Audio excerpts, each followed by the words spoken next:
চলো আম মাখা করা যাক। অনেকদিন ধরে ইচ্ছা করছিল একটু আম মাখা খাবো বলে।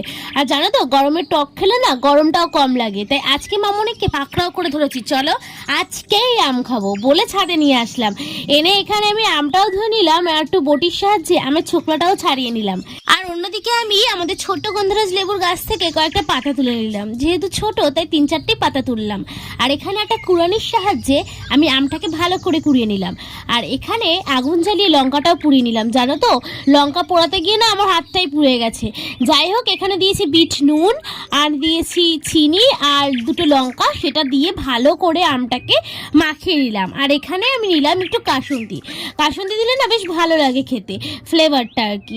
যাই হোক, তারপরে আমি এটাকে আবার একটু ভালো করে মাখিয়ে নিলাম। আর এখানে লেবু পাতা দিলাম, লেবু পাতা ছিঁড়ে দিলে না গন্ধটা ভালো আসে। আর ব্যাস, আমাদের আম মাখা তৈরি। দেখো ভাই কেমন করছে, ওনা টক খেতে খুব ভালোবাসে।